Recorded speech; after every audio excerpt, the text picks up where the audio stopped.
am still angry. Is that on? If not, I'll repeat it. I am so mad that Ben is in a faction with Roka, and John's not naked anymore. Welcome to the summit. Hi. How's it going, guys? So to continue on with our tradition of starting the stream and no one's ready for it to start, I decided to start it in the middle of a rant from Matt. Anyway, I'm sure he meant for John to hear all of that. Love you, Roka. You're the best.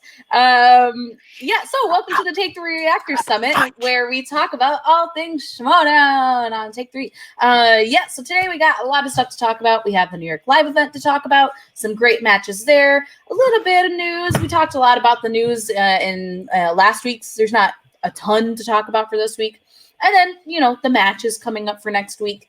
And we have some good things to look forward to this week. So we got a lot to talk about there. So let's start it off with the New York Live event. We had someone who's actually at the New York Live event on the stream. It wasn't me. It wasn't Malcolm. It wasn't my dogs. It was Matt Kearns. So I'm just going to let Matt talk about the general experience, what it was like being there, seeing all the Schmoedown people, experiencing the glory of a live Schmoedown event. So Matt, but without talking about the matches, because we'll definitely get into that. Yeah. What was the live Schmoedown like for you this time around? It was really, really fun. Compared to the last one, at least for me, I stayed in the city this time instead of the last time. I commuted, and so for me, I got to kind of immerse myself more into it, which was a lot of fun. And everyone there, we're all fans of the same thing. We're all there for the same reason, and it's kind of that nice thing. It's kind of like what Kristen's talked about when going to like Star Wars Celebration, where it's like on Twitter it could be like, or in Facebook it could be kind of shitty. Sometimes talking Schmoedown with people, but when you're there, for the most part, everyone's excited. I was there, of course, with some of our friends of the channel, Call to Action people. Paul Denuzio and Billy Belford were there. We hung out a lot. We had an Airbnb together. It was amazing. We all watched Stacey Howard versus Mark Riley together, which was not fun. Because literally the entire room, whenever Mark would miss a question, they all just looked back at me as I slowly sunk back into my chair. But at the event, it was so funny. I actually sat behind Jeff Snyder's family for the whole event. And I talked to, I think it was his girlfriend or something, because I saw Jeff afterwards and staying with her. And we just talked about, she was just like, is this your first live event? I was like, oh, no, I was at the one in January here. And I've also been to the studio. And that was just like, so funny. And then I realized, because I recognized Jeff's dad from one of the Patriots matches, one of the singles matches he was in. I was like, that's Jeff Snyder's family. Oh, okay. And yeah, it was a lot of fun. It was really cool. It's funny when you see how many people actually know you from this stuff. Like Emma Fyfe made a joke that she knew who I was. Well, it wasn't a joke, but she knew who I was. I was like, are you sure? Wow, really? Well, she loves Kristen Smith. She made sure we all know that. And I told her, I was like, I gotta have a who doesn't? And then everyone loved me. And then things got really awkward. I think the real star of the Take 3 Schmoedown stuff is always Malcolm, honestly. He's the nicest one of us, and so I feel like everyone just loves Malcolm, but because he can never be in the United States. The nicest. You heard me. I said what I said. Oh, is it because he doesn't? You literally started out the stream. That why? Oh. Oh, is that why? I'm sorry, John.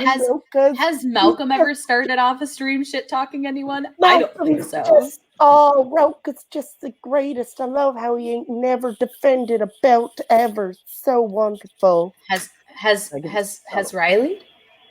Yes, against JT. Oh, well, I mean, does that count? Suck it. Does that even count if it's against JT? Yeah. In the league. He also beat your boy to get the belt. I don't remember that. All these semantics. I don't remember any of this stuff. Shut up. Yeah. Well, Malcolm's so great. We all do, actually, genuinely. I love using Malcolm. It's true. For reactions. He's the best of us. Yeah. Well, he's the best of us. Well, I mean, that's true, He's just competition is quietly not taking really- it all in, like, His oh, this is competition fine. not This really is- that strong when you see like who me and Kristen are. It's true. not really, we can be really shitty, and we probably will can. be on this episode. We might. Malcolm will just be sitting here taking it all in, like, yeah. Well, I'm glad you had fun, Matt. I wish I had been there. I decided to wear my New York Live event from January shirt because I'm jealous that I didn't get to go to this one. Heh. It's okay though. You're going to the air zone. Oh, ouch. Oh, too soon. soon. Too soon. Yeah. We will still be going to Arizona. However, it has turned from a Schmoedown trip to a Schmoedown fan meetup trip, which is fine. You get to hang out in Pat's house, so I'm way I do. more jealous of you. We get to hang out with our dear friend PJ, which is going to be awesome. Unfortunately, late to the party won't be in Arizona, and neither will Chance, or else we would have hung out with them too. Aww. They seem to be doing some weird thing in Burbank during the time that we will be there. It's very unfortunate. Yeah. I don't know. Why are you guys leaving? We're coming to Arizona finally, and you guys are just like, peace out. We don't want to talk to you guys. Robert and Vanessa are trying to send you a message. It's like they're so nice, and then they're like, "Oh, they're coming to Arizona. I don't want to be." Yeah. I mean, they didn't even bother come to any of the New York events because they knew I was going to be there, and they were just like, "Sure." They were trying to distance themselves from us. All right, well, let's start talking about the Schmoedown. So the first match I really liked. I want to say first and foremost, before we even get to the matches, there's a couple things we need to talk about. Person speak. Malcolm, do you have anything? I'm sorry, Malcolm. Do you have anything to say? Oh my god! I don't. Just host. I was distracted. Malcolm, do you have anything you'd like to say? Welcome, Malcolm, to the summit. Nicest spring. Yeah, I don't really have anything to say. Malcolm, okay, do not go under her boot like that. You say. I can't do New Zealand accent, so I'll do British, which is the closest I could do. You go. Look, Kristen, I'm speaking because I am Malcolm, and you are Kristen, and I am Malcolm. Or whatever you would say. I don't know. I can't figure it. Is that supposed to be British? Or... I am not sure what it is. Vaguely non-American. It was some sort of un-American type accent. Okay, well, let's start talking about the matches. So the first and foremost, before we get to the matches, we have to talk about a couple things. First and foremost, I think we have to talk about the very first Schmoedown live. What? You said like first and foremost 5 times in a row. Hey, you know what? I like that term. So you're being an insubordinate child today.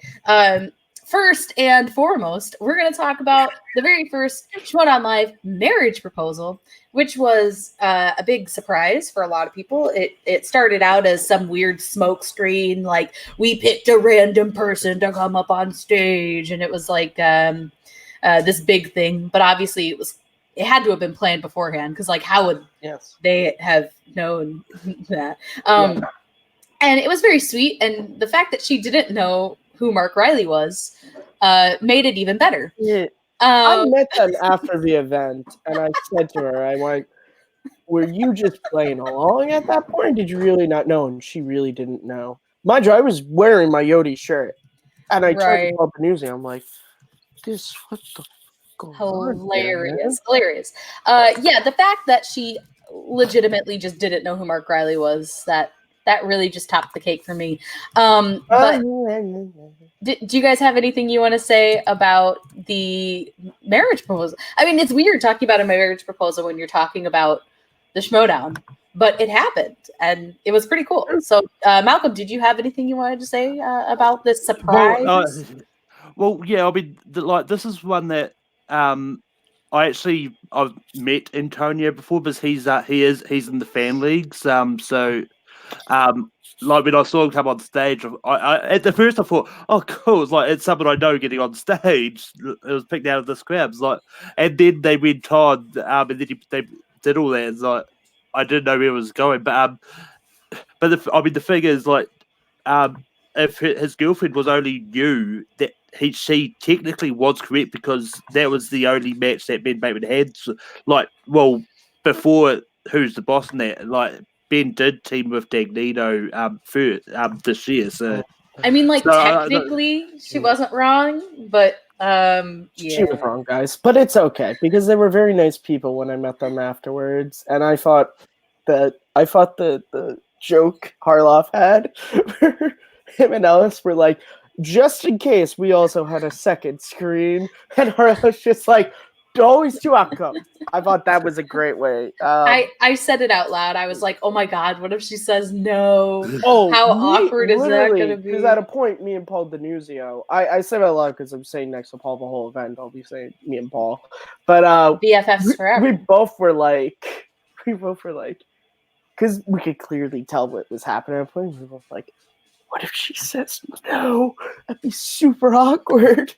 Yeah, I mean, there's always kind of that danger It's like that a woman someone who is going to say no. proposed to at the basketball game, and she said no, and she ran off. Like the dude had it all set up. He was in the mascot uniform. How awkward. Yeah, it would be. It would have been bad, but she didn't say no. She said yes. It turned into a really sweet moment, and also a very funny moment, because Mark can make the yuck yucks happen in any situation. Yep. The other thing I want to say just right before we talk about the match is how much better the sound quality was in this live event than in the previous ones. Because there's been a lot of weird sound issues in some of the previous events, but this one, like, it was like crystal clear. It was really good, much better than some of the other ones, and like that's awesome. Like, way to go behind the scenes people, because it's really hard to mic a live event like that with a crowd that's that loud, and get good quality and everything. So I know they've probably been working on it, but it's definitely improved a lot, and I just wanted to shout that out. So well done behind the scenes people. I think it was a really a good event in terms of all the behind the scenes work, and all the tech people did a great job. So Haley Fouch versus Ethan Irwin. I mean, Ethan is a dominant performer in the Schmoedown. I mean, I don't know what else you really want to say about this. I think when we predicted wins and stuff, I said, you know, it would be cool if Haley did the upset, but I don't know that anyone's going to beat her. Ethan, like, he's the person I have picked to win the whole thing. I think that he is just the competitor in the Schmoedown. There's a few that are really easy bets, and he's one of them. And it's not that Haley did bad, or Ethan was that much more dominant. I mean, he had 4 points up, 3 points up going out of round one. And even after round two, he wasn't that far ahead, but he was basically perfect almost the entire match. You know, he missed one in round one, went to multiple choice once in round two. Outside of that, I mean, he was so dominant. And I think one of the weaknesses Haley has is her knowledge of older movies, especially like in certain genres. I think she's got older movies, like horror movies. I think she's got down just from previous matches. She's got certain genres of movies like from the 80s and back. But the ones she missed in round one, outside of the Luc Besson one, seem to be kind of older dramas or older comedies. Mm-hmm.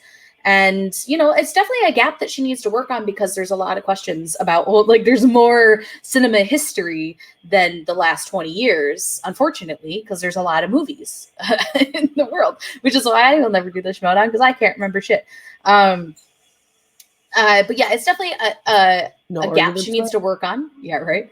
And you know, it's not the easiest thing to work on, but at the same time, she should know that she has that gap. And, you know, she's had a really good season this year. It was a good debut. She didn't win maybe as many times as it would be nice of her to have won, but she got pitched against some really hard competitors. And I think even though she has some losses on her record, the way that she lost still puts her up there as one of the better competitors in the league. Just the people that she's gone against and how close the matches have been, and that she fought back from, being down by a lot of points. I think I would say next season, if she's still in it, I think she'll be, up there. I think she'll get some wins under her belt, and we'll be able to see some more from her. So I'm excited about that. But let's get your guys' thoughts on this match between Haley Fouch and Ethan Irwin. Matt, what'd you think about this one? I thought it was a really good match. I like Ethan and Haley both as competitors really well. A lot. What? I don't know what the hell I'm saying. I like them both a lot. Welcome to my life. They're both great competitors, and I think Haley she has she has the same problem in singles that Matt Nost had, which is he was a they're both really good singles competitors. It's just sometimes the questions they get, or just the people they're going up against, are just a they just have better games that are a little bit better than them. But if they played anyone else with the same games, they'd win their games. And that's why I hope Haley continues in singles, because I think her last two matches, Ethan and Paul, she played really well. And she proved that she does have a really good knowledge base. And of course, you can always. I mean, with singles, there's always more to study because, as Kristen said, there's so many movies and there's so many different variations of questions that can be asked about movies. But I think she's great. I think Ethan played a really good game. I think Ethan has a strong chance of going really far in this tournament. I forget where he ended in my bracket, but my bracket's dead now, so it doesn't matter. I'd love to know whose bracket is not dead at this point. I don't know, but no, Ethan was great. It was a really good match to start the event off with because it was exciting. At a point, it looked like maybe he could do it, but Ethan is he's one of those guys who, even though he lost the belt, it doesn't seem like that affected him in a way. Like, he's just always dominant. But I think when you look at the people like the Merles and the Ethans, like, they're the guys who are like constantly in this stuff, particularly Ethan. Like, when it comes to casting stuff, like, he could have cast some of the people they're asking about. So it's just like the people who are in the fray every day are the ones who are really good at this. So yeah, it was a great match, and I hope to see Haley in singles next season. Yeah, I like that you brought up the fact that even though Ethan lost the belt, he doesn't seem too impacted by it. But I mean, he really doesn't. I mean, even after he lost the belt, he kind of just, like, he was upset about it, but he didn't. Of course, he didn't let it impact the way he played. It wasn't like, and again, I hate saying this because, of course, it's my favorite, but like when Mark lost the belt, that was hard for him, and I think you saw it in the 2016 tournament. You saw that sort of he started to second guess himself a lot and everything, but then at Spectacular One, he had sort of got him back to that 2014 Riley, and that was the one that propelled him to get the belt in the next season. Ethan just, and I think it's also just because Ethan doesn't live in the world of Schmoedown like people like Riley do. So, like, for him, it's kind of like he lost the belt. He's back in Hollywood on Monday, and so it's like, oh, I'm doing that Schmoedown thing again. All right, right. This should be fun. Like, yeah, I mean, I for him. And his style of play is very laid back as well, which I think they brought up in the live stream, how both Haley and Ethan are very kind of laid back players. And I think that actually helps in terms of getting yourself back up from a loss, because when you're one of the players, like if you're an Andrew Guy or even a Ben Bateman, I suppose, or some of the other very loud competitors, when you put so much of your personality or you play such a big part or character, and you lose a match, it's double draining because you just threw in 100% of a performance of a character into your match and also lost the match. Yeah. So it's almost like it's like Snyder. I felt like he got defeated, like, 3/4 of the way into the match. I think he did a great job. We'll talk about it. He did a great job fighting back from that point, but his energy drained out by like half of the match. On your sleeve in the Schmoedown, yeah, and also be your downfall. Yeah, for sure. And so I think that Ethan, the way that he plays, it's not the most interesting for everybody to watch because he is so even. He doesn't act out. He doesn't go crazy. But at the same time, it's effective. Like, do we really need every person in the Schmoedown to be these crazy bombastic attitudes and characters when sometimes you laid just back, need but the quiet killer of Ethan But Irwin. he's laid back, but he's also fun.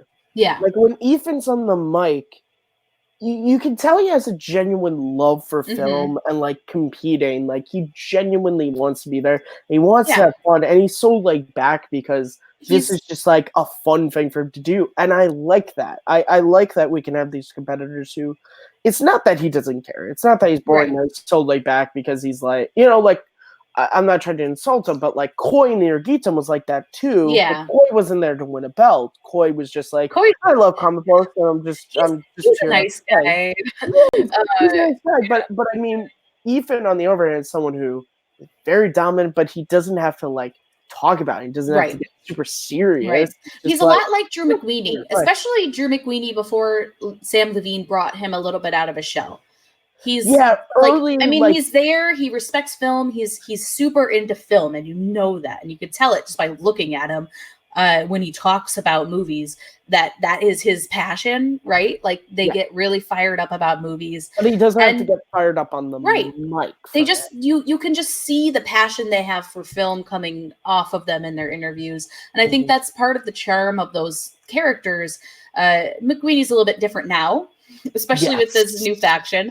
But early McWeeny, when he had no idea how to do mic stuff, I think is a really good comparison to Ethan. And I think Ethan's character has grown a lot since he started as well. I think he's a little more comfortable kind of putting himself out there as more and I think of a character. Come from being teammates with someone like Janine. I think Janine, in the same way that Sam brought McWeeny a bit out of his shell, I think Janine, because Janine is someone who is so, her personality really shines when she's in Schmoedown. I think that sort of, not that he has to go up to her level, but I think there is a certain sense of like balance to, you have to sort of bring yourself up a little bit when you're competing with someone like that.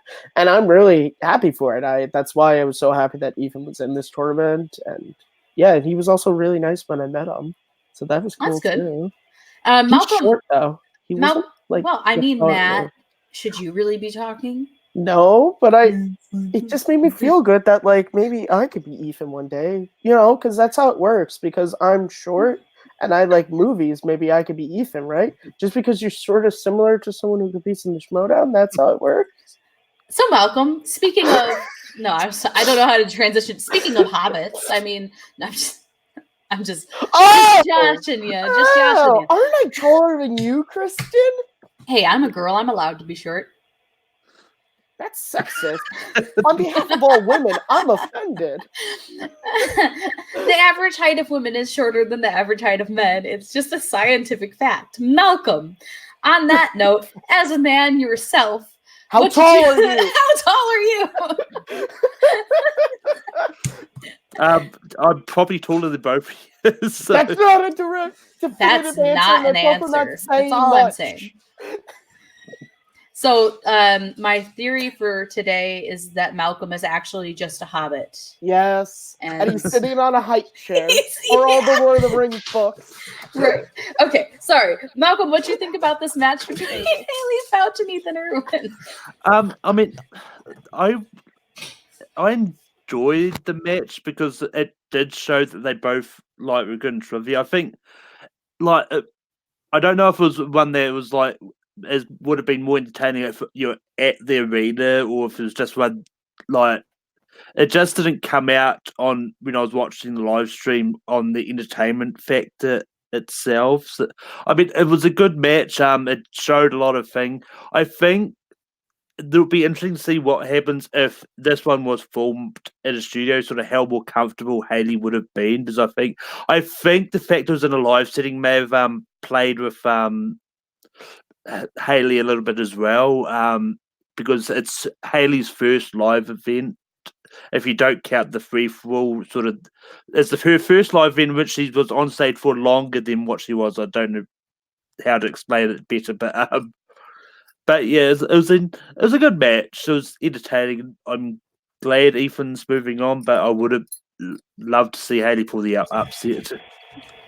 Yeah, I'm with you. I think that as matches go, neither of them had a manager there. One of them has a manager, just wasn't there. And so you missed some of that before the match kind of entertainment, right? I mean, even if you have two competitors who have a really similar style, which Ethan and Haley definitely do, if you have someone there to hype you up beforehand, it can make a match that has really even teal players that just are there to experience the game. It can make those matches like heightened, right? It adds more drama, it adds more entertainment value, and the fact that neither of those players had someone there to hype them up, I think really was a detriment to this match. And that doesn't mean anything. Live promos, which I thought was very strange, because I believe at every other event they've done it, but not this one. Even for the title match they didn't do it. And I thought that was and I'm not sure if that was just a time thing or it was just weird, because I was kind of expecting that to happen when they walked up, but then they're never given a mic and they never said anything. And so I mean, do you think, Malcolm, that would have impacted kind of the entertainment value of this match? I mean, yes and no. I think it would have definitely added to it, especially if Jay could have been there for Ethan's side to help hyping up. One thing I've noticed with these live events, a lot of times, is that there hasn't really been a lot of promo work done for a lot of the live events. I think a lot of times, if someone's got a manager, you're guaranteed that they will be doing some sort of promo stuff. But a lot of times when they don't have a manager, they don't really do promo. I think it's a case of they must ask the competitors beforehand, like, do you want to do a promo? Do you want to actually say something, or like you just want to get into the match? Yeah, and I think because it was the undercard, maybe that's why they didn't push it as much. Because I mean, for me, part of the entertainment value is that hype of the match, right? And when you don't get that, it just feels like, oh, we're watching trivia. Which, hey, I have nothing wrong with that. Trivia is great. It's like half the reason to watch the Schmoedown. Right. It's like half the reason to watch the Schmoedown, right? You watch it for trivia, and then you watch it for schmo. I don't know. Schmo. Right. Like half of it is the storyline and the build up to the events, and then half of it's the actual trivia. Well, this has been an ongoing discussion, I think. We've had it on here before. It's definitely been talked about on MTS and everything behind the scenes is that balance between the trivia and the storylines, the entertainment, or as some people say, the wrestling side of it. How much should you do? And how does that affect your enjoyment? If you're someone who, I'm trying to think of a great match.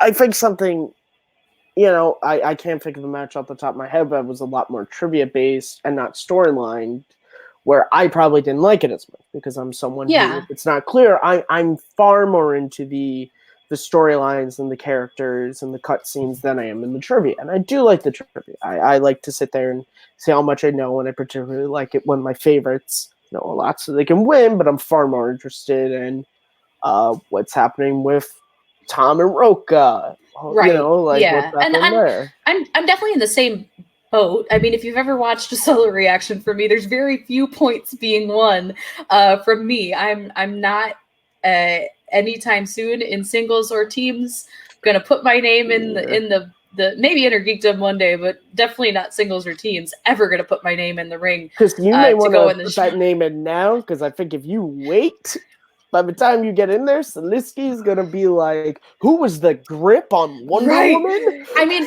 like Inner Geekdom a couple years ago, man, I would have killed. Oh, I was so good a couple years ago. But Star Wars, when it started, I probably could have done some damage in. But now, where they're like, what's the name on the back of this one ship and this one sound? You're like, I don't know. If I had like a couple months to really study, I think I could get back to doing better in Inner Geekdom. But the questions are definitely getting harder. If she didn't have a husband, a kid, and dogs, she would be good at the Schmoedown. Hashtag shame she doesn't love her family. That's why she abandoned a kid in Burbank. It's true. Yeah, I want to escape all of this stuff behind me. You want to escape Chicago? Right? He says I suck. Yeah, so I mean, I think that there's definitely a mix of things. There's people who prefer the entertainment portion of the Schmoedown. There's people who prefer the trivia portion of the Schmoedown. And then, like both. And there's people who like both. I happen to like both, but my draw to the Schmoedown has always been more of the entertainment value. The once it started getting into storylines and the smack talk and all that, like I really got into it because I remember when it was on the Schmoes No Live show, I would watch it and it was a ton of fun because it was hilarious.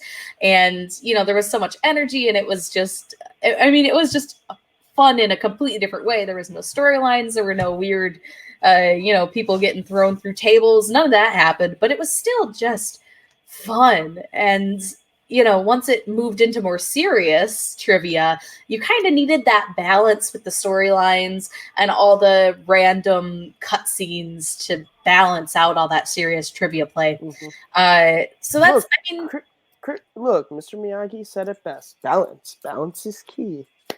Balance in Schmoedown, balance in whole life. So we'll get back to the match. I mean, I think we all kind of agree with Malcolm though, is that this match kind of was missing that entertainment aspect of the Schmoedown, and that's not really an issue because you got plenty of it in the next match with Kaiser and with Roxy.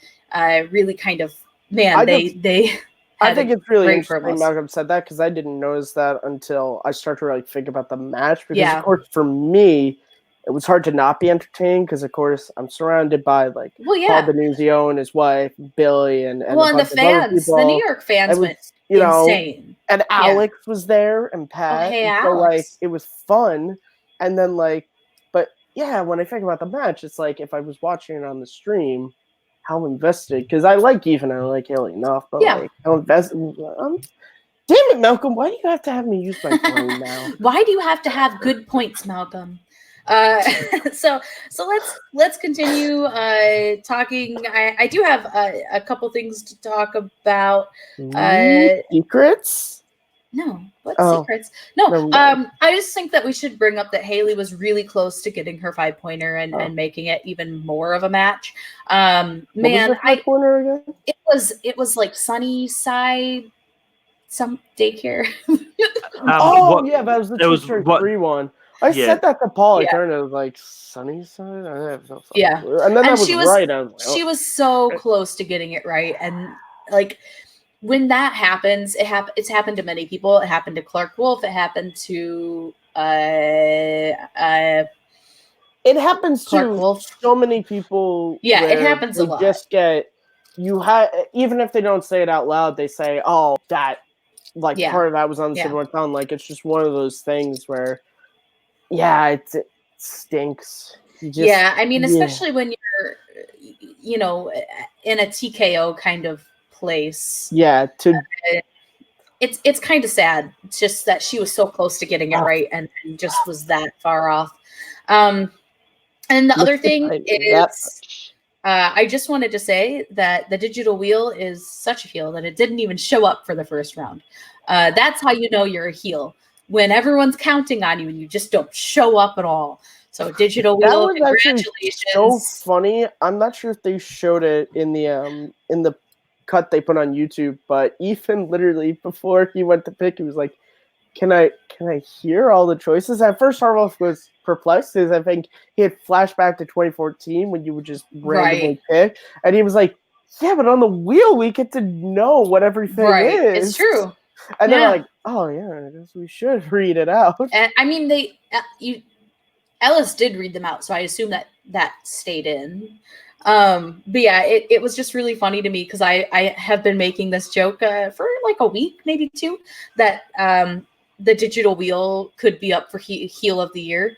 I will vote for the digital wheel if it's on the thing for heel of the year. And how funny would that be? How much of a screw you to all the heels in the league would that be if the digital wheel won heel I want of that the to year? Happen. No, I seriously want I am that gonna to happen. campaign for that. Because then you can get the reaction from I'm trying to think of there's Mike, there's Drew, trying to think of all the other heels that could like be there, but all just the reaction shove them like.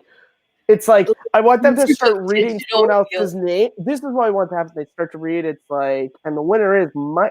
Hold on, we have a surprise winner actually. The digital wheel. I Like, just want a camera to be like stuck to Andrew Guy's face because it will be the second time that the digital wheel has just completely screwed him over. oh my like, God, Drew would be like, "Come at me, Action Army people! Come on, man! Come on, man! What is this?" Hashtag digital wheel for heel of the year. Oh there you go. I'm going to start this campaign. I mean, if the digital wheel continues to be such an asshole, then put it up on StreamYard. I don't know how to do this shit, and just leave it for the entire show. Sure. Digital heel of the year. Well, now I got to type that out. Yeah, it's okay. I'm gonna put it on Twitter myself with no other context except hashtag digital wheel. But yeah, Malcolm, what do you want to say about it? Yeah, I mean that whole digital wheel moment was just funny because you could tell that Harlow was trying to stall while I believe it was Roxy and Fan were in the back, sort of writing down all the categories on the bits of paper just to get the it all out in time. It wasn't even paper; it was like a plate or something. I think they said it was just like a random plate someone had. They just tore up. Oh, this is beautiful. We're the first people on Twitter to ever use this hashtag. I'm very excited. I'm very excited. Come on. See, now we're all really fans. Because we're trying to be do this. All right, so that's it for the discussion about the first match. The second match, I think there's a lot to talk about, and I've definitely cooled down if you watched my reaction. Very heated. I had a lot of things that I wanted to say. I held back from saying them because none of them would be nice. And well, I'm not always nice. I try not to be just downright mean. And I had some really mean things that I wanted to say. So this match between Paul Oyama and Jeff Snyder, I thought it was a good match. I mean, Jeff went from basically being down almost the entire match to tying it up and going into overtime. If that doesn't show you the level of competitor that he is, I don't know what does, because you literally saw the energy kind of just drain out of him about halfway through the match. And he still comes back to tie it up and to make it into overtime. And you know, someone who can fight back from what he basically was going through at the time, which is just doubting himself and really just making choices that weren't the best for his gameplay. You know, he's one of the best competitors for a reason. And I think that people don't give him enough credit, and I don't think that people will give him enough credit for this match and what he did to overcome himself, because that's really what this match was. It was at a certain point Jeff fighting against himself to try and win this match, and he got very close. And you know, Paul also did really well. And I do want to say about Paul, this is kind of his first match where he hasn't been super impressive. I mean, he still did way better than a lot of competitors would, but at the same time, he wasn't as impressive as he has been in pretty much every other one of his matches. And you know, if he gets this out of the way and then the next match he goes and does really well, then, you know, he'll have gotten his bad performance out of the way and he can continue his domination. But maybe we've seen a little chink in the android's armor. He's not technically the android. That's Mark Andreyko. The Russian is cut. The cyborg. I think his nickname should just be changed to cyborg because that's what he is. What is his nickname now? The Primetime. I think it should just be Cyborg because he's got to be some sort of robot in order to keep winning these matches. But you know, maybe we've seen a chink in that armor, and there's a way for whoever wins the tournament to take advantage of that. The other thing I will say is that I'm really, really surprised at Jeff in terms of him not bringing his full character to this match. And maybe it was because his whole family was there and he didn't want to go full heel or go full nuts. Yeah, he was dressed like a normal person. He didn't have a shirt on. Still, I mean, I was like, but he was wearing like a suit, and I was right. like, He looked very put "Where's the together. hat, Minus Jeff? What no is shirt. No, I'm so surprised that he didn't go full crazy in this one against Paul, because Paul has never faced someone like Jeff in terms of their character. And if there's anything that can throw someone off, it's facing someone like an Andrew Guy or a Jeff Snyder, they're pretty much the best of the best when it comes to distracting players. Even Tom Dagnino can do the same thing. There's a reason these guys have won a lot of the matches There's a that reason they've why the won. Patriots were holding Right. the belt for here because Jeff Jeff Snyder and can Tom were throw working people together. off. Yeah, Jeff can throw people off. And the way that he does it usually is super tailored to who he's playing. The same with Andrew Guy. I mean, when Andrew Guy won against Dan Murrell, a lot of it can be chalked up to the way that Andrew Guy played that game, because he had a strategy when he came in. I'm going to play this way because it's going to throw Dan off his game. And it did, and it worked. And it was a brilliant strategy because he didn't really, I mean, of course he was going big before, but he really kept it to quiet stuff. Like when Dan would miss, he'd be like, "Oh man, you missed that!" Like those subtle digs. I mean, there's a reason that Dan was not happy with Andrew after that match. There's a reason why Dan Murrell will never play a Andrew Guy again. Dan has never played someone like that, and most people haven't. But that is a strategy, and it works. It's smart. And Jeff didn't play that way against Paul, and I'm so curious as to why he chose not to go full out. Because I think if Jeff had been able to get under Paul's skin even a little bit, I think that this match could have been turned into his favor. And I really kind of wanted to see Paul go up against someone who has the ability to do that. And the fact that I didn't get to see Paul face anyone who has that kind of personality to them really makes me sad. I think that you can't really be a true Schmoedown champion unless you've beat someone who has the ability to really just peeve you off. And not that he's not a real champion. I just mean that, he's faced a lot of very serious players and not any players who are able to get under your skin during a live match. So I think that there's a huge opportunity if, a Mike Kalinowski wins the tournament to really, really piss Paul off during a match. I cannot wait. So I want to hear everyone's thoughts about this match. We got some of mine out of the way, but Malcolm, what did you think about the match between Paul Oyama and Jeff Snyder? It was a fine match. I like the entertaining bits. Really sort of helped me enjoy this match more. Because you had the whole Kaiser video at the start, you had the Roxy come out and that brought this up. The match itself was okay. I mean, it's definitely not the best title match that we've seen, but it's definitely not the worst either. But so by a long shot, but yeah, there was definitely a couple of moments which could have gone in Jeff Snyder, because had he bet 0 points, then Jeff would have won. And if that stupid fan, which we're probably going to talk about in a bit, if he hadn't yelled it out, that could have gone in a different way as well. So, there's so many factors which could have changed this up.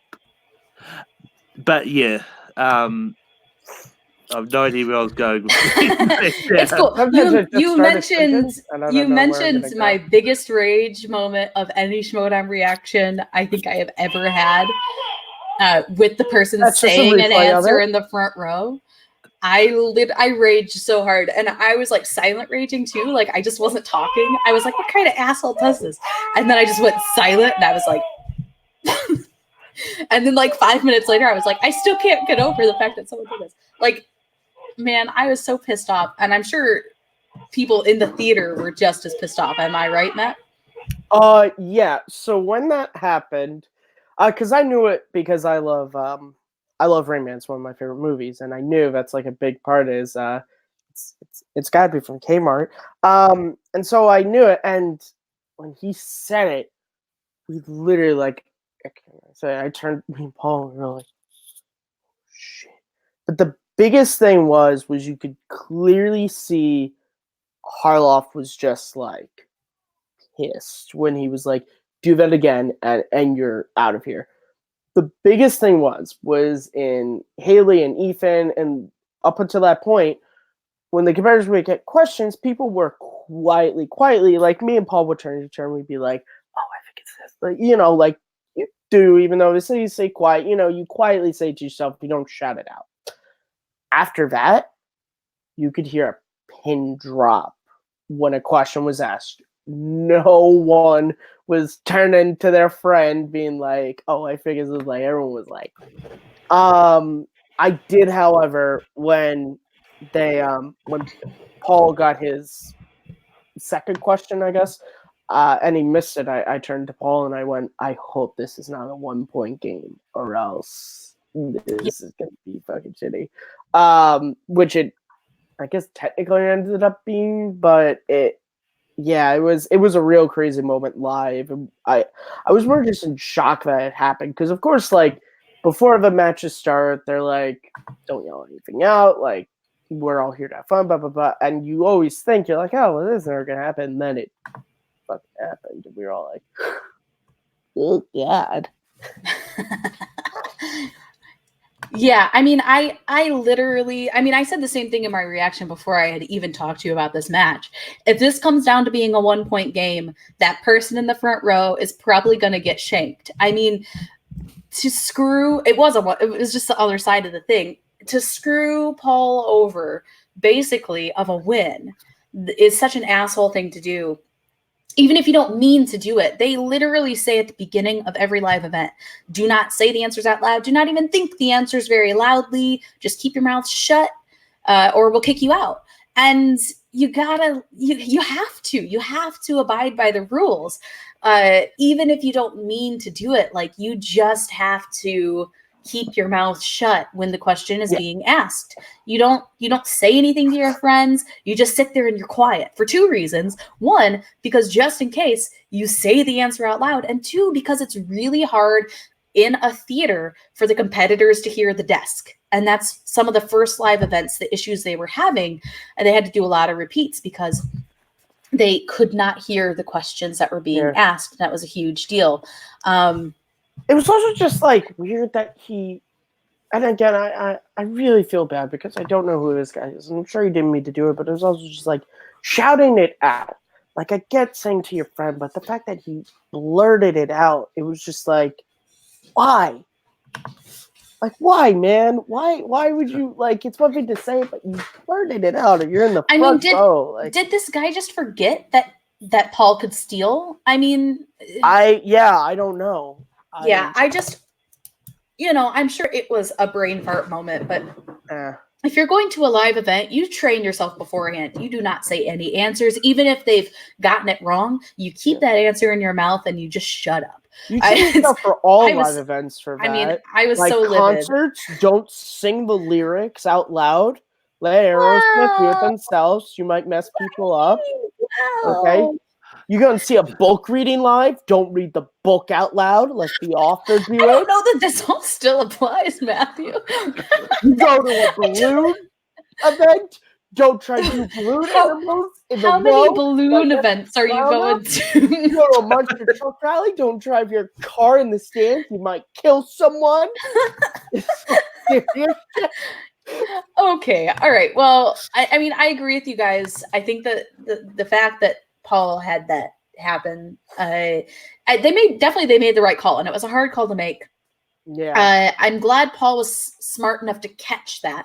And if there's anything Paul is he's a student of the Schmoedown. I think that's one of the reasons he's so good is because he remembers like everything about the Schmoedown. You saw it later. Caught it too. Roxy was also quickly out there like challenge. Yeah, but like you saw that later on with Paul where he was like, no, it happened in this match too. He's a student of the Schmoedown, so he understands when he should make a challenge. And the fact that he made a challenge off of Jeff's challenge was really interesting. Malcolm, what you have to say It's about like challengeception. Yeah, what I was about to say is I think it might have been Jeff that caught it because he said sorry to Paul sort of afterwards. Because I don't know who caught it, but do remember that Jeff did say sorry to Paul after that happened. And when you brought up about Paul being a steward of the Schmoedown, his line with that final question is the exact same line Jeff gave in the Patriots match. Yeah, and I think that that as people seem to think that Paul has no character, you start picking up how the way that he plays can do the same thing that Jeff Snyder's way that he plays do, and it can get under your skin because he needles at you a little bit. He says things that kind of get at the history of everything, and the fact that you brought that up, that's definitely something that can get under your skin, especially if Jeff remembered it. Now, maybe Jeff doesn't remember it. It's more likely that he doesn't remember that he said that exact same thing. But he might have been able to. But yeah, man, that peeved me off so bad. I was even after the match was over, I was just like, who the fuck does that? I'd just say, though, that was in a really sick way. That was the moment that a lot of us were like, I'm really interested to see what all the reactors are going to do. Well, because we were all like, are they going to keep it in? And that was our first question was, are they going to keep it in? And then we realized that the way the questions went, they would kind of have to explain why Paul would be getting this second question that was not the Rain Man question. But we were all like, yeah, I'm fascinated to see what all the reactors do at that moment. Yeah, I mean, I'm sure that we all kind of just went nuts, especially if the match had been a 1-point match in the other direction.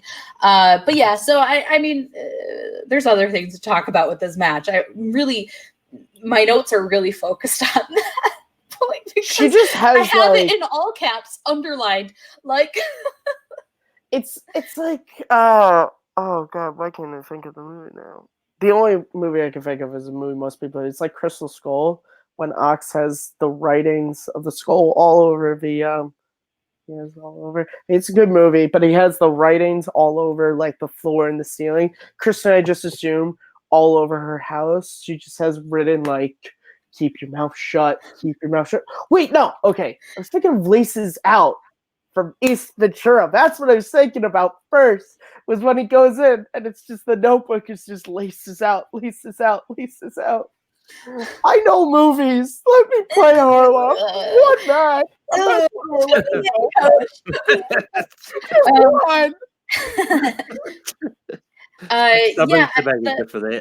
other thing we really haven't talked about a lot is Paul missing all of his round 5 questions. I don't know that we need to like hammer in any points. I've already said my piece about how I think this was not Paul's match.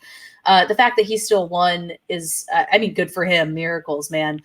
You be thanking any people you believe in, higher powers, because when you have a bad performance and you still win, it's a miracle. And in a title match, having a bad performance, it's all within a grain of salt, right? Like his bad performance was still great, but in a title match, you can't have okay or good performances. You have to be great every time. And this was definitely a miss for Paul. Even though he won, it's still a miss. Don't know what else to say. It's that weird thing with the Schmoedown where it's just like, Paul got, and I hate saying this. Now listen, Paul Yama, before Paul has his fans, and rightfully so, or you don't start commenting at me, I start trivia. Come at us. Okay? Don't. But, like, he kind of got lucky, for lack of better phrasing, that if Jeff had answered his 5-pointer, this whole thing is done, because, like, again, like Kristen had said earlier, Paul's probably going to come back in his next self-defense and is going to, probably study up and everything. It was just like that weird thing where I didn't even realize it until after the match when Roxy said it, where I was like, wait, Yeah, he missed all his 5-point questions. That's weird.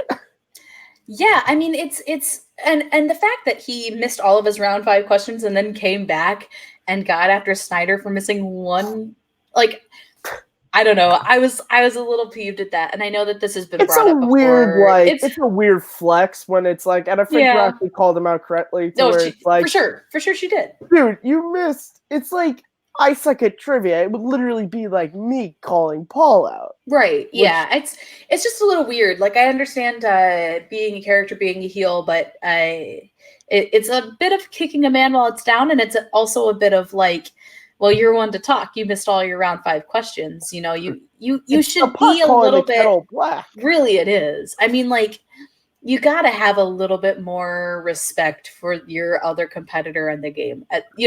That's really what it boils down to. It's kind of like in Yeah. Bloodsport when the main villain kicks the shit out of Jean-Claude's buddy, and he takes his headband and he kind of just waves it in front of Van Damme. It's kind of like that. Don't do that. And you know, Bloodsport's amazing. Ask more questions. In the heat of the moment, you know, a lot of things get said that maybe wouldn't get said if you had time to think about it. I understand all that. I think this is just a learning opportunity. You know, Paul needs to, get his head behind him, and if he watches the summit, sometimes he does. It's a learning opportunity. You know, you need to take your wins and understand how to win gracefully, right? Because there's a way to win and do it with grace and aplomb, and then there's a way to win and then afterwards people think that maybe you were a little bit too much. And in this case, I agree with Roxy that I think you were maybe just a little bit too much, and you just move on, and the next time you win, I think that you'll be better. I think that you'll have learned a little bit from just this little bit of backlash. Maybe not even backlash. I think that it's just like, you gotta be better, man. I was gonna say I wouldn't go with backlash. I haven't really seen Twitter not at all. or the MTS page losing their minds over this that much. So not really. Just us, but we all suck at trivia. It's true, we all suck. I know movies. Just in general, we all suck. You guys can't see, but you all know I know movies. Yeah, and maybe that's just our opinion, but yeah, I for me, it felt a little disrespectful to come out and beat a man while he's down, especially one who, if he had not changed his mind, you could bet 0. Not even that. If he had not changed his mind 3 different times in round 1, he would have won the match. He said 3 different times, I had the right answer written down and I changed it at the last minute. If he had stuck to his guns, if he had not doubted himself, he would have won that match. And so I just think that Paul needs to be careful about the way that he presents his wins. Especially doing that to someone like Snyder. Yeah. Oh yeah. Who Jeff's not gonna let that go. Jeff's also someone who can who Jeff has been mad at many times. But I can tell you right now. Here's the thing. Also, Jeff is someone who can get back into title contention. If he plays you again, Paul, he's going for your throat, out man. Is all I'm going to say. But yeah, seriously, Jeff is like an elephant. He never forgets. Believe me, there's a reason why he hasn't been on the summit in a very long time. Yeah, I mean, this is the bit where Kristen gets quiet because she feels embarrassed. Yeah, I just, how the heck did he even know? Like, someone tagged him or sent him a message or something like, "Hey, they're shit talking you on the summit," because he doesn't watch the summit. I think it was Abe, honestly. He doesn't watch the summit. And I know this because I've said nice things about him many times, and he's never said, "Oh, thank you guys so much." Jeff. I say it all the time. I love Jeff as a person. It's just I don't like his character, but that's the whole freaking point. Right, that's the point of his character. Like him. He's doing exactly what he's supposed to do. Yeah. Oh well. But the one time someone tags him is when we like. Just for fuck's sake. He replied. He's like, "Oh, you're disappointed in me," and I'm like, "Well, fuck's sake." I just got a message from Jeff Snyder. Wait, what? There. Wait, what? Was it you, Malcolm? Was it because of the one episode you weren't on? This is the nicest member of Take 3 here, Kristen. God, we're like a dysfunctional family. Malcolm, do you have anything else And you we're want to say raising about this kids, match? too. Oh my God. I mean, like one of my favorite moments is at the start of round 2 when Cobbs is standing out there with the hat, and then the wheel just pops up behind him. It's like, and like, no one knew what was going on. It's like, are we doing this now? It's like, Yeah, oh man. Yeah, I hope. this match. All right, I gotta move on from this match. Matt, anything else you want to say about this one? Yeah, it was a really interesting match to watch Slaying Behind Just Snyder's Family because it was the excitement, and then there was, they could tell when he was doubting himself, and then when it got to the end, like, who pulled the newsie? Like, I felt bad because I was rooting for Jeff. I wanted Jeff to have the belt, but it's like 1,000 when it's like you're like, oh, like I didn't say if I didn't, I wanted to be like, I'm sorry, guys. Like, I just felt bad because I was, but yeah, it was. I agree with you. I know I'm going back to a point far earlier, but I'm not sure if it's because of his family was there or he was just trying something new. But it was odd that Jeff wasn't playing the games he usually plays, and I think had he done that, it's possible he could have taken Paul out. Yeah, I mean, we'll never know how Paul would have taken those head games. Because he's never played, like, people are going to say, oh, well, Merle was, yeah, Dan Merle is Dan Merle, but Dan Merle doesn't play mind games. Dan Merle doesn't get those comments in the, when you use you look at the people like Kalinowski and Bateman and Guy and Snyder, the guys who, like, you use a JT rule twice in round 2, and it's like, hey, you only got one more of those left, like those little comments where it's like it throws you off.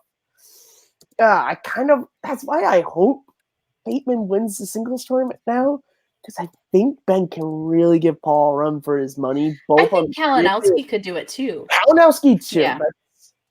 Yeah, I think either one of those guys winning the tournament is what I would like to see, because I think either one of them could really, they could really take Paul to, like, play Paul in a way that he hasn't played someone. Yeah. I think that could also sort of, and I think that's just for any champion or non-champ. I think that's also, like, that's a really good building moment as a Schmoedown competitor, because if you're able to face that and win, good for you. And if not, yeah, you just went through a trial and fire on how to sort of, which is hard to train yourself against, enigmas, but I don't know.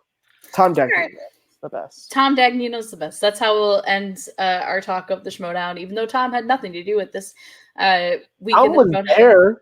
He was there. He's everywhere. Tom was amazing, people. He was because there's the whole VIP thing and everything they do afterwards. Tom probably should have been in there, but instead he was outside with all of us general admission and meet and greet people. It was great. And he was just sitting there, like, telling his stories. Tom's awesome. Tom's stories, if you've never experienced a Tom story, they're the best. And you never know if it's real or bullshit. Like half the time you're just like, this isn't real. But then you're like, but is it real? I can't. There's a story the way he tells fake stories and real stories, exactly the same. Like, he doesn't break. Like, he just has this blank way of talking. Like, I swear it has to be real, because I couldn't find, like, the fault in it. Like, no, I'm not sure here. He is like a master at that. Like, I swear, the way that he tells both fake and real stories. Okay.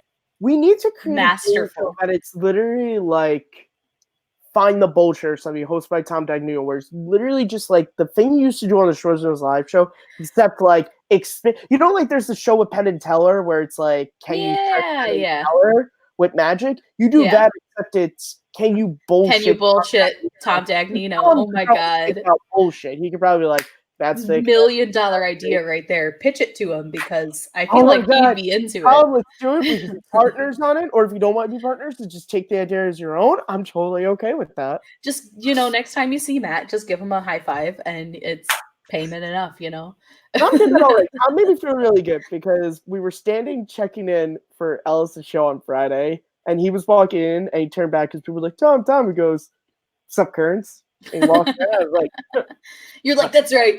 That's right. I was like, He said, yeah, "Sup, Kearns." Tom, Dad, Nino. Suck it. He's my profile picture. Besties. Me hanging Besties. out, besties. All He right, didn't so think his, but that's okay. I'm fine with that. let's talk about this last thing right now. Lon Harris versus Paul Preston is Wait. the match that goes up. What? You don't want to talk about Dan Merle's message at the end of the event? We talked about it last week. Oh, I wasn't on last week. See, there was nothing. There was nothing Yeah. else to say in terms of. I didn't. Oh, okay. Never mind. All right. I mean, like on that though, like I was surprised that they chose to do it that way this time. Because it would have been a good surprise to have someone react to sort of at the end of that title Yeah. match. It's so weird that Harloff had her one because I kind of felt You she sort of did. said, I "Oh, was you like, I don't spoil like it away and I sort of get talk pulled about it over. already." Yeah. I get why, because the Orlando event is like a month away, and Yeah. it probably was better to just like get it out. But it was interesting. I mean, it's No, a bold move, Gavin. They definitely needed to talk about it, and they needed to get the word out like as soon as possible because they need to sell tickets for it. But then Christian probably also had this fan drawing thing in his back pocket as well. So you can't really like sell tickets for an event that isn't announced yet. So like, you know, they needed to get Yeah. Brian, we talked about the golden ticket last week's summit. So we were not really gonna talk about it too much, but like ticket. Christian Harloff is Willy Wonka, and he is going to give away a golden ticket.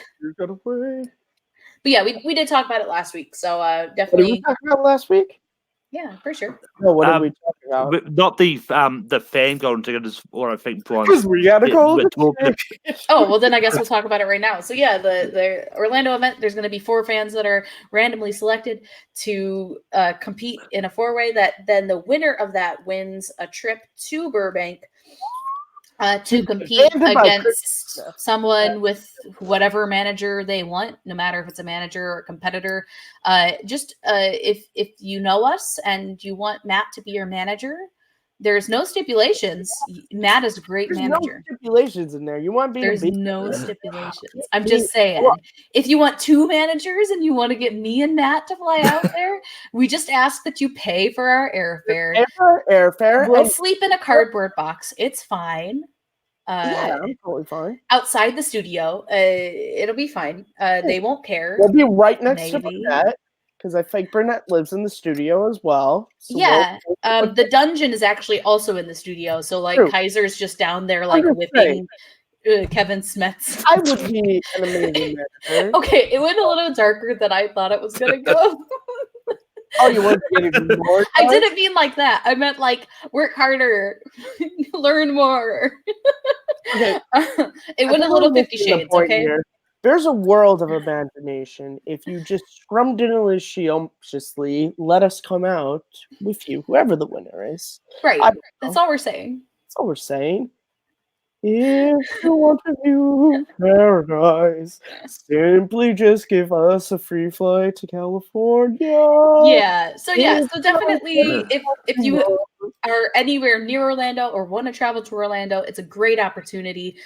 You can give away the opportunity if you don't want to be on stage, but it's awesome. Like the way that they are doing this, I think they should have been doing it all along. It's such a good idea, and it'll probably drive sales for sure. It's like, you guys have anything else you want to say about this? There's tons of life events, and this is the one they choose to do it. The one I'm not going to. Yeah. Well, maybe they should have done it at Arizona.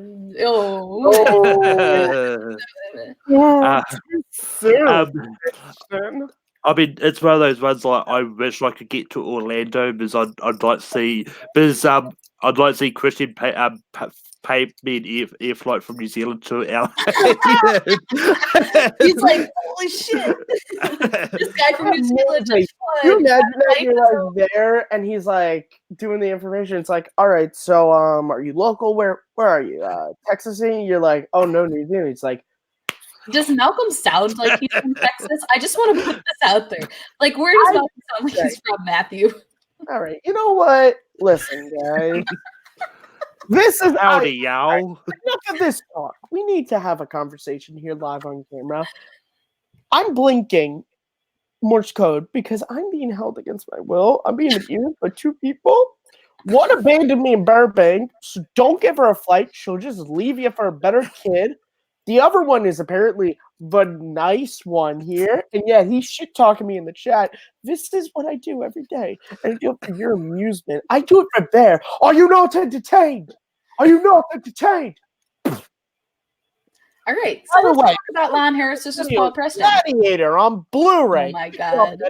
Star. If you're not entertained, well, you will be with Gladiator on Blu-ray. Let's talk about Lon Harris versus Paul Preston. Lon Harris, great friend of the channel, versus Paul Preston. If I could get an interview with him, I would, but I don't know how to reach him. So if you only returned our calls. It's return our calls. I actually I should probably just try. Maybe I'll succeed. Yeah, so we have that coming up. It's out on Patreon today for people $2, and then tomorrow for people $1, and then Thursday for everybody else. And then John Rocca versus Rachel Silvestrini, both friends of the channel, which make it real hard to do predictions on, are going to be out on Friday. So let's talk about those two matches. My predictions for Lon Harris versus Paul Preston. Actually, both of these matches are really hard to predict for me because Lon Harris is such a wild card. He can be amazingly good, or he can be like just barely winning a match against Cody Hall. Not that Cody Hall is bad. It's just Cody Hall had no business almost winning a match against Lon Harris. Now, heard it here first, folks. New Baron Cody Hall had no business winning a match. Almost winning a match. No, I mean it was supposed to be a joke match. That whole storyline was supposed to be really funny about Lon taking on all these kids and just slaughtering them and then taking them under his folds. And then he almost lost to like multiple people. No one? All right. What did you say? It said, what is the Anakin Skywalker? You said slaughtering kids. Well, yeah, younglings, slaughtering younglings. Oh, I'm so sorry. Right, we can't say kids. Yeah, I think Paul. I mean, Paul's really been more on a kick recently than Lon has. Maybe because Lon really hasn't played singles in a while. Sure. So Paul probably has the momentum. But I'll give it to Lon because I like him and he's a nice guy. And he talked to us on the summit. So if you haven't seen talking you on the summit, no. Yeah, he's a nice guy. And then the John Rocca versus a boat. Not to say that I have a boat, but if he didn't have a boat, Lon would be pulling. No, the Harris brothers would be pulling. You gotta say, if you're gonna say the boat right, you gotta say it. If I had a boat in an episode, or was it just? I don't remember. It was before a Harris match, Harris brothers match. So you could just look it up. They'd be tugging on my boat, and I'm like, whoa! Like it takes me a second to be like, holy, Chris. It's not better or worse than the time that I basically implied that Chris Clark got wet from a Bibiani and Whitney match. Get your umbrellas ready. Go wear a poncho. All right, let's. Literally just at this moment I realized why we are 2-time and possibly 3-time Schmoedown award losers. It's true. It's accurate. You don't see this shit happening on the rundown or Albert's channel or Call to Action. All right, so John Rocca versus Rachel Silvestrini, another tough one to call because I do actually like both of these people. I think that they both could win this match. I know for a fact Rachel has been studying her butt off. I don't doubt that Rocca has also been doing it, and I think that he is also kind of on more of a revenge kind of situation at this point. Like he's got a lot to prove because the last couple times he's played hasn't been his best. I'm sorry for saying that, John. You're still my favorite. It hasn't. You know it yourself. You don't need me telling you. What a disturbing mother. Look, John. You know it yourself. You're failing in the Schmoedown. I don't need to say it. The grapes, They say it themselves. Just know I'm disappointed in you, Roka. I'm practicing for later. No, I mean no. I think will he'll never be fun. fail you like Roka will. Yeah, I mean, I think I'm giving it to John just because he's been around longer. I think he's got more behind him in terms of. Shut up, Matthew. All right, Malcolm. Who do you think are winning these matches? I've got Lion Harris beating Paul. Because I think Paul Lion wants revenge for Paul beating him earlier. And I've got Rachel up causing the upset against Roka. So I think Roka he's been all over the place lately. I think he's a kind of a wild card, and if he is going to be sort of there and be able to win as a. And I think Rachel's got a lot to prove, because I think Rachel really wants to sort of prove that people who's called Rachel in the Schmoedown are really good. So yeah, I don't disagree with you at all. I think that there's room for Rachel to win this match. I don't think that this is going to be an easy match for either one. But I think that there's a little more room for John to win, just given his history. That's my only point. Matt, can you control yourself? Oh yeah, totally. I'm sorry. I sometimes develop a 7-year-old's brain when it comes to things. Who's winning these matches here? When it comes to Paul and Lon, I said it when we were doing our brackets, despite the fact that my bracket does not exist anymore. I think Paul has a lot of momentum carry himself in after his last couple of matches. And I think Lon, being away from singles, and also Lon has been very roller coaster with singles. I think Paul has the ability to beat him. When it comes to Rachel and Roka, this is tough because I think Roka, I'm going to give it to Rachel because Roka's been look at him on Twitter.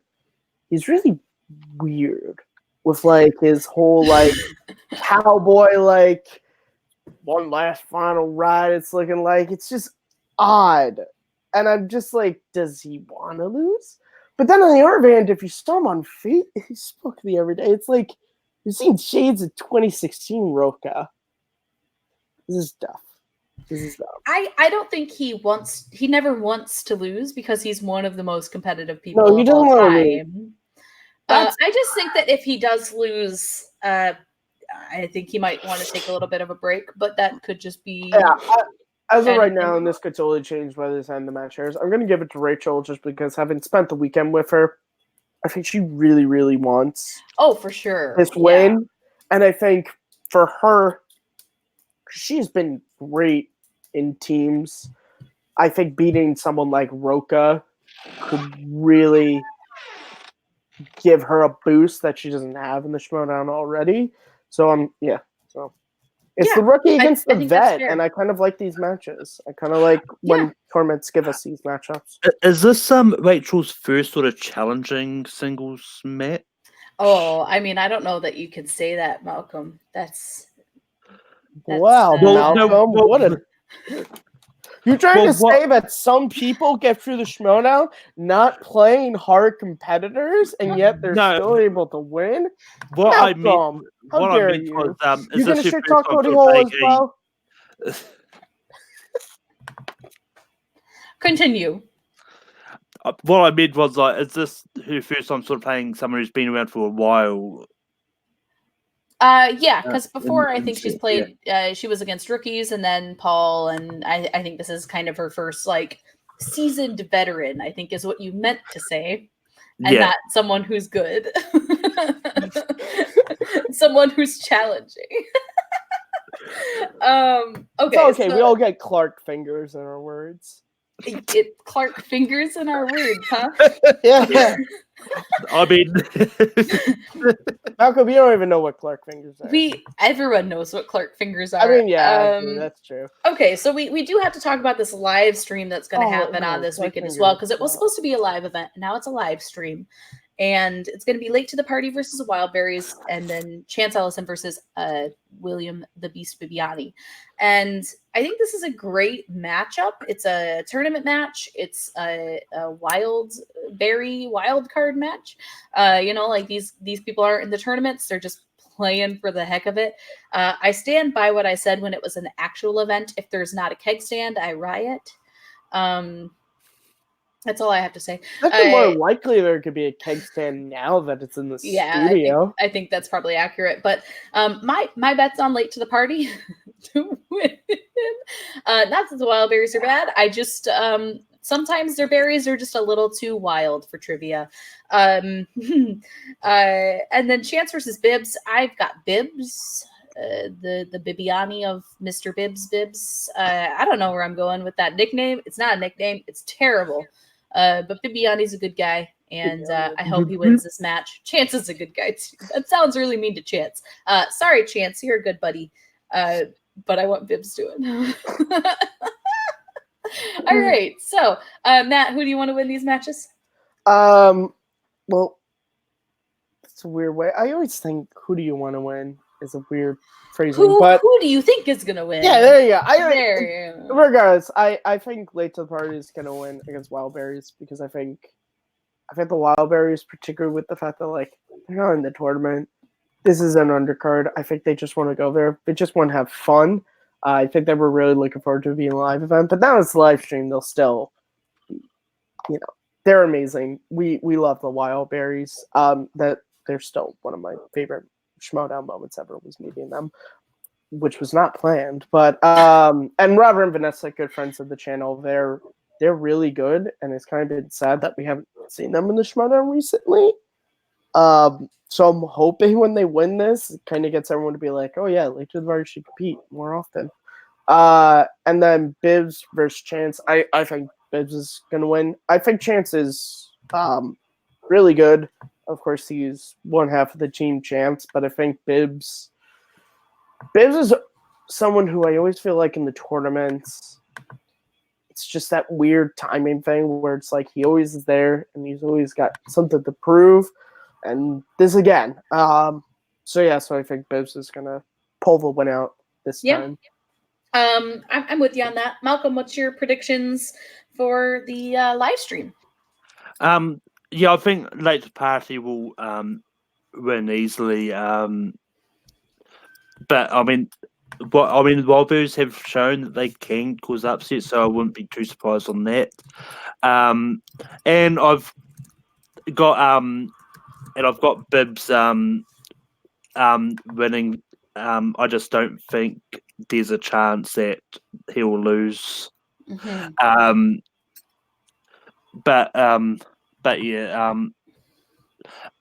Also, an entertaining thing was that in the MTS group, Bibbs was complaining about the fact he bought a whole bunch of props already for his entrance really that he planned for the live event. So, poor Bibbs. Yeah, I mean that guy plans his things.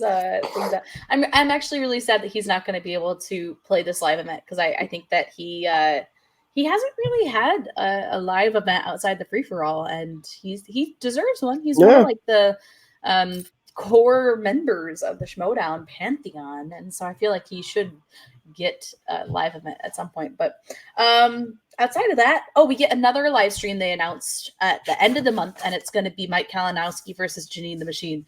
So Janine gets another chance to destroy the white bread. That is Mike Kalinowski. And Matt. I love this like kind of rivalry between Janine and Mike. I think that it's great that they're continuing it. I can't wait to see this match at the end of the month. We'll say predictions until it's a little bit closer to when the match goes out because you never know what happens between then and now. We'll save the predictions, Matthew. Outside of that, I don't actually know. Tomorrow there's going to be an announcement on the Schmoedown channel with Harloff and Ellis and my boy, Brett Sheridan. Who knows what it could be about? Probably not the show that Christian's going to make with Brett Sheridan. Probably Definitely not that. not. I mean, you guys know Brett. He's competed in the Schmoedown. He is a Schmoedown competitor now. Is he? I should ask. Pete. He was in Free For All. I should ask if he wants to be on as a Schmoedown competitor. Oh my god, can we get Brett on? Probably. We haven't had Brett on this channel since he competed in trivia on this channel. Yeah, I'll ask him. We'll see. We'll see if he wants to have an. He was hilarious at stand-up. I loved him. I cannot believe I have missed Brett doing stand-up every single live event that he's been around, and I'm so mad because he went to Texas, right? Or did he go to Texas? He did, didn't he? I don't tag him like a shark like you, so no, I don't know if he was at Texas. I have to keep tags. I'm his unofficial secretary. I'm convinced Brett is making sure that you're not going to be in the city before he starts to do stand-ups. Like, is Kristen going to be here? That's actually his No, thing. no. Is like Ellis, it's like check the guest list. Does Kristen Smith bought a ticket? No. All right, I'll do it. You guys are terrible. Are Brett, we? Poor me. I don't know. Apparently, I'm the night. Apparently, I'm the nicest one here. Poor you. Yeah, poor me. Dad at the opening of Peter Pan, where he's being poor me. You guys are saying really? I do you have a I try rule so for hard and making- I got so far, and then the end it doesn't even I'm matter. sorry. Do you have a rule for you on the summit where it's making fun of Kristen, or is it making fun of Matt? Which hey, you know what? We haven't followed those rules in a couple weeks. I just want to point that out. Serious? You're gonna say that at no point in here? I just I mean, we mentioned Tom a few times today, so we didn't mention Robert Parker for Intergeekdom. That was part of the rule. It's been a rule for about a year. Yeah. Where have All right, you guys. been? You hosted the summit for like 1 second. We're gonna have an on-air discussion about the rules of the summit. No, let's just plug ourselves and get the heck out of here. So, Malcolm, where can we find you? You can find me hosting Rankpim every Sunday night. Next week, we're doing 90s comedy TV series. You can find the NBA one that we did on Saturday up there. I also host the Reactors, which is a lot of fun. Fun. But I also host Full Metal Random over on Full Metal Trivia. This week we've got a movie release dates match between James Spence, Chris Stoneman, and Caleb Boatman. I compete in a lot of trivia, and you'll find me and Matt taking on Future Shock on Multiplex. And you can also find me on Trillion Box of Stardust at Malcolm, even though I haven't really used them in a lot while. So I like how Malcolm is trying to incorporate part of my thing, and I understand. I don't have numbers on my credentials. I can't. Every time I go on a website, but I got nothing to do, and yet pulls me back. Wow. Yeah, definitely check out Malcolm breaking everyone's hearts on Bracketeers. None of us are mad. God. And none of our friendships have been tested. If we could just take images of the Take Free chat of discussions we've been having, it's gotten to points of threatening that if a certain, let's say, godlike father doesn't beat a legend of TC, that people will be mad. And all I gotta say about that is the direct quote was, "If Marlon Brando loses, I will end you." Who is joking? That is not a joke. Because look. Here's the thing: Marlon Brando, he's won Oscars, but has he ever jumped out of a plane? Because I have. Tom Cruise all the way. Everyone go and vote for Tom Cruise. I swear to God. Okay, Matt. He's winning right now. So. Matt, where can we find you? You can find me at Kearns_Matthew on Twitter, MattMovies611 on YouTube and WordPress. Despite the last video thing I was on, someone like shit talked the fact that I use WordPress. Okay. Still go find it. You can also find me right here hosting Second Look. I'm not sure if an episode's going to be out this month. I do have episodes planned. I'm hoping to do an episode next month for October on The Frighteners, Peter Jackson movie. And then I'm hoping that the last two I'll be doing are going to be Attack of the Clones and Revenge of the Sith to get ready for for Star Rise Wars. of Skywalker for Star Right. Wars. So look out for those. And you can also find me today. I was lucky enough to be able to call into Action Movie Anatomy on Sudden Death. So hear my thoughts on one of my favorite Van Damme movies. Ben and Drew were very nice to let me call in. I mean, so that was fun. That was the only logical choice. They can't. I've been do pitching sudden it death. for 4 years. You've Also- literally been trying to get them to do sudden death for as long Christian, as you're not even in the group. If you were in the Action Movie Anatomy group, but so many times I posted, like every time that Ben and Drew, usually at the end of the year, will be like, what movies do you want to see us cover in 2018, 2019? like, oh, I was literally the only person who was like, Sun Death, do Sun Death. And they literally, I have the shirt here. This is from Action Live, which was amazing. And this is how they signed, it's not coming up, but they literally signed it to Currency. Sudden death is never going to happen. Well, now this shirt is a lie. Well, I guess you should go burn it. What? Yeah, as long as I've known that, that's been something I've known about him. Hey, you watched it because of me. It's accurate. This is true. I did watch it. Live stream. It is a live stream. You can find me, as always, Smith_K10, the number and out the word on Twitter, Instagram, and Stardust. Even though I don't post anything on Stardust, you can also find me right here hosting this show that you're watching. If you don't know what the show is, I don't know what you're Hey, but thanks for watching. Hour and a half. Thanks for watching it. You must be on some good drugs, man. You can also find me doing as many reactions as I can do lately because the StreamYard's great. Right here on the channel, and that's all. That's all you. I don't do anything else. Yeah. So thanks, guys, for watching. Make sure you go and watch those Schmoedown matches, and we hope you guys all have a good week. And yeah, see you later. It takes like 20 minutes for the broadcast. John Wayne, you literally ended that. You were like, "All right, now you all just take care."